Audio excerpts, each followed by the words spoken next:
Salam sejahtera, terima kasih karena bersama dengan saya di Nazlin Unity Channel. Sekali lagi mengejutkan kita semua apabila satu demi satu pendedahan berkait dengan Najib dan juga 1MDB didedahkan. Terkini tentang pemberian cek bernilai Rp600.000 yang diserahkan kepada Tok Him. Apa cerita? Kata Tok Him ataupun Ibrahim Ali, saya ingat 600.000 yang Najib beri itu adalah duit sendiri. Rupa-rupanya itulah satu persatu, satu demi satu terbongkar. Najib memberikan satu cek bernilai Rp600.000 kepada Tok Him atau Ibrahim Ali. Presiden Parti Bumi Putra Perkasa Malaysia Putra, Datuk Ibrahim Ali memberitahu Mahkamah Tinggi hari ini bahawa beliau sangat yakin dan percaya bahawa cek bernilai Rp600.000 yang diterimanya daripada Datuk Seri Najib Razak adalah wang peribadi bekas Perdana Menteri itu dan bukannya milik anak syarikat SRC Internasional Sendirian Berhad. Ibrahim Ali, 74 tahun berkata, Najib mengeluarkan cek itu kepadanya pada Mei 2015 dan ketika itu beliau tidak tahu daripada mana sumber wang tersebut selain tidak menyoal sumber kewangan cek itu kerana ketika itu Najib adalah Perdana Menteri dan Presiden UMNO.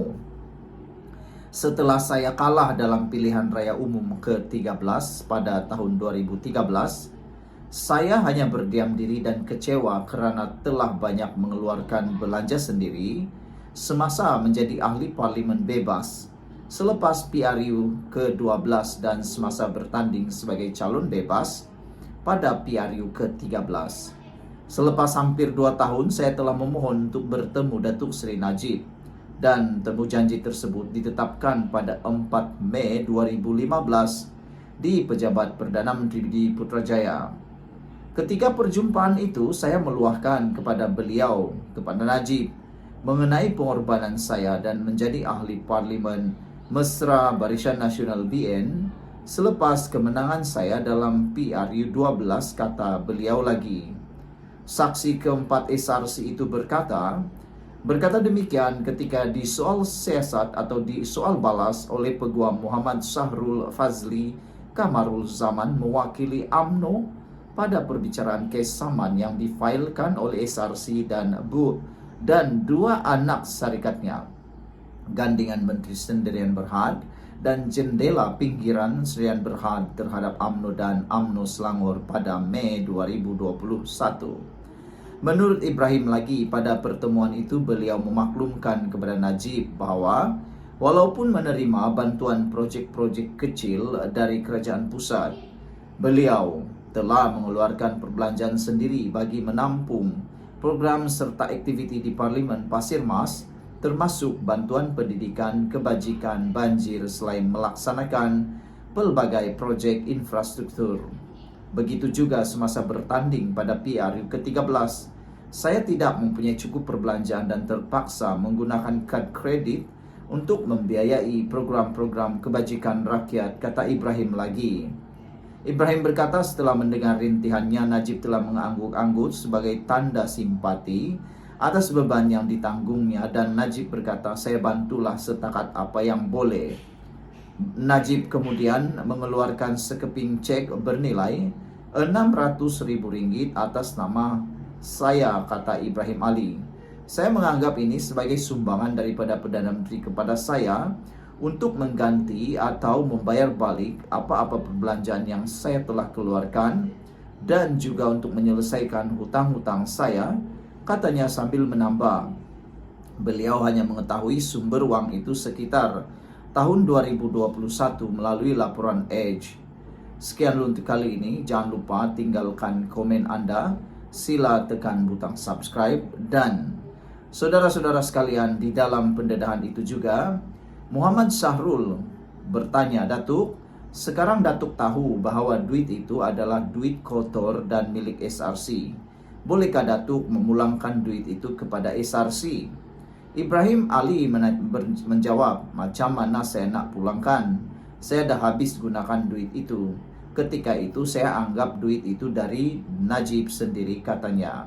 Datuk Seri Najib tidak bertindak jujur terhadap saya dengan memberikan gambaran kepada saya bahawa cek tersebut berasal dari akaunnya sendiri atau tabung UMNO dan beliau mempunyai kuasa penuh untuk mengeluarkan cek tersebut.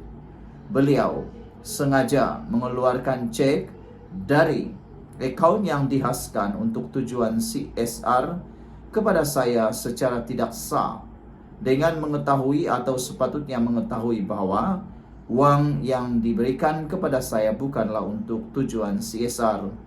Katanya sambil menambah bahawa Najib sedar bahawa beliau telah melakukan pecah amanah dengan menyelewengkan wang berjumlah RM600,000 milik syarikat itu. Dalam saman terhadap UMNO, Planatif menuntut 16 juta ringgit yang mereka dakwa telah dipindahkan secara salah kepada parti politik itu dengan menegaskan bahawa UMNO tidak mempunyai asas untuk menerima dana itu.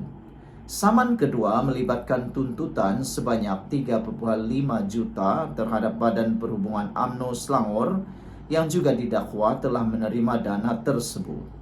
Perbicaraan di hadapan Hakim Datuk Raja Ahmad Mozuddin Shah Raja Mohzan disambung 7 April ini. Sekian untuk kali ini, jangan lupa tinggalkan komen Anda. Salam sejahtera, terima kasih karena bersama dengan saya di Nazilin Unity Channel. Ada yang orang kata, adakah Ketua Menteri Sabah dalam masalah yang besar? Adakah dengan pendedahan ataupun dengan apa yang sedang berlaku ini akan membahayakan kedudukan Ketua Menteri Sabah? Hari ini berkait dengan isu skandal rasuah Sabah, saman peluang saya telanjangkan semua, kata bekas CEO SMM, iaitu John Tee Ing Gohon. Bekas Ketua Pegawai Eksekutif CEO Sabah Mineral Management Sdn Berhad, John Tee Ing Gohon, tidak gentar dengan tindakan firma itu untuk memulakan prosiding undang-undang terhadapnya. Sambil menyifatkan apa yang berlaku sekarang sebagai open game atau perlawanan terbuka, dia mengibaratkannya sebagai perlawanan bola sepak Liga Perdana Inggris. Open game now. Kamu stoklah kacang banyak-banyak macam tunggu EPL live, katanya dalam satu hantaran di Facebook. Menurut John Tee, prosiding undang-undang itu akan membolehkannya mengemukakan semua bukti dalam simpanannya yang sehingga kini dihaskan untuk pihak berkuasa. Peluang bagi saya telanjangkan semua yang selama ini saya dedahkan kepada awam kerana diguna sebagai bahan bukti semasa siasatan pihak-pihak berkuasa, kata beliau lagi. Menambah lanjut, semalam SMM mengumumkan sudah memulakan prosiding undang-undang terhadap John Tee Ing Gohon serta pihak ketiga yang dikenali sebagai Tee Jian Cheng yang turut dikenali sebagai Albert Tay. Firma itu berkata prosiding undang-undang bagi menangani dakwaan serius, salah laku dan pecah amanah membabitkan bekas kaki tangan syarikat itu dan pihak luar. Syarikat berkaitan kerajaan GLC negeri yang mengurus sektor perlombongan di Sabah itu mengambil tindakan berkenan di Mahkamah Tinggi Sabah dan Sarawak bagi mendapatkan ganti rugi atas penipuan, pelanggaran tugas fidusiari dan kerahsiaan. Sebelum ini, John Tee mendakwa dia mempunyai bukti untuk menyokong dakwaan bahawa Ketua Menteri Sabah Haji Jinor yang merupakan pengerusi SMM menyalahgunakan kuasanya. Dakwanya, bukti yang dimaksudkan adalah minit mesyuarat lembaga pengarah SMM, nota penerangan bercetak kepada Ketua Menteri daripadanya, dan pesanan teks daripada Ketua Menteri. Semua bukti ini disimpan dengan selamat oleh seseorang di suatu tempat. Saya sanggup untuk menyerahkannya kepada SPRM, kata John T kepada Malaysia Kini. November lalu, Malaysia Kini menyiarkan video yang memaparkan John T sebagai mendakwa Haji G memihak kepada orang-orang tertentu dan dia perlu mematuhi keputusan yang tidak dipersetujuinya. Susulan itu, satu laporan telah dibuat kepada SPRM terhadap John T menuduhnya menyalahgunakan kuasa. Pada 18 November, pengganti John T, Natasha Shim, mengumumkan bahawa SMM akan memulakan tindakan undang-undang terhadap bekas CEO itu yang didakwa bertindak melangkaui bidang kuasanya untuk memberi.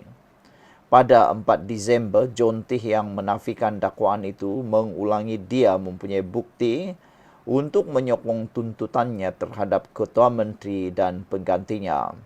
Malah katanya bahawa dia akan memfailkan saman 30 juta ringgit terhadap SIM. Selasa lalu, Ketua Pesuruhjaya SPRM Azam Baki berkata, siasatan ke atas John T dan pemberi maklumat yang mendedahkan beberapa video telah selesai dan hasil siasatan telah diserahkan kepada Timbalan Pendakwa Raya.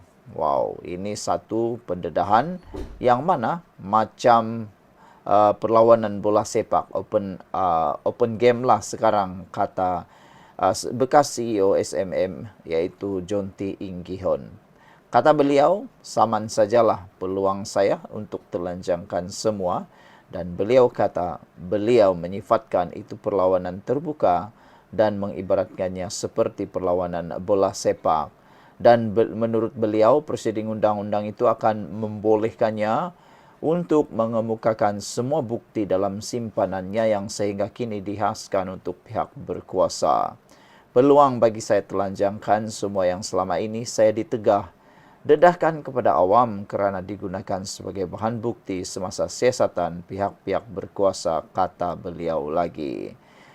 Sebelum ini, John T juga menyatakan bahawa beliau mendakwa dia mempunyai bukti untuk menyokong dakwaannya bahawa Ketua Menteri Sabah Haji Nur yang merupakan pengerusi SMM menyalahgunakan kuasa. Dakwa John T, bukti yang dimaksudkan adalah minit mesyuarat Lembaga Pengarah SMM, nota penerangan bercetak kepada Ketua Menteri daripadanya, dan pesanan teks daripada Ketua Menteri. Semua bukti ini disimpan dengan selamat oleh seseorang di suatu tempat. Saya sanggup untuk menyerahkannya kepada SPRM, kata John T kepada Malaysia Kini. Sekian untuk kali ini. Jangan lupa tinggalkan komen anda.